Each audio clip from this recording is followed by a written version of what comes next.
പെരുമ്പാവൂരിൽ പ്രായപൂർത്തിയാകാത്ത പെൺകുട്ടികളെ പീഡിപ്പിച്ച കേസിൽ അറസ്റ്റിലായ ധനേഷ് കുമാർ, കൂട്ടുപ്രതിയായ കുട്ടികളുടെ അമ്മ എന്നിവരെ ചോദ്യം ചെയ്യുന്നതിനായി പോലീസ് കസ്റ്റഡിയിൽ വാങ്ങും.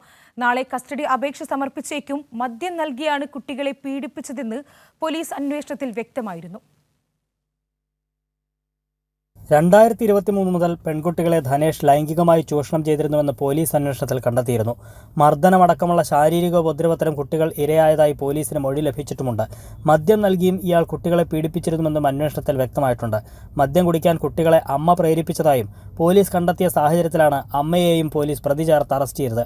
കുട്ടികൾ പീഡനത്തിനിരയായ വിവരം മറച്ചുവെച്ചതിനും മദ്യം കഴിക്കാൻ കുട്ടികളെ പ്രേരിപ്പിച്ചതിനുമാണ് അമ്മയ്ക്കെതിരെ പോലീസ് കേസെടുത്തിരിക്കുന്നത്.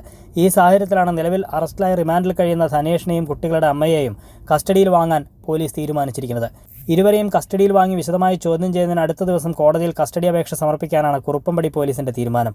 കസ്റ്റഡി ലഭിച്ചാൽ ചോദ്യം ചെയ്യലിന് പുറമെ തെളിവെടുപ്പ് നടത്താനും അന്വേഷണ സംഘം തീരുമാനിച്ചിട്ടുണ്ട്. പീഡന വിവരം അമ്മയ്ക്ക് അറിയാമായിരുന്നുവെന്ന് കുട്ടികൾ മജിസ്ട്രേറ്റിന് മുന്നിൽ മൊഴി നൽകിയിരുന്നു. പ്രതിയായ ധനേഷും ഇക്കാര്യം പോലീസിനോട് പറഞ്ഞിരുന്നു. ധനേഷ് മുൻപ് സമാന കുറ്റകൃത്യത്തിൽ ഏർപ്പെട്ടിട്ടുണ്ടോ എന്നും പോലീസ് അന്വേഷിക്കുന്നുണ്ട്. കൈരളി ന്യൂസ്, കൊച്ചി.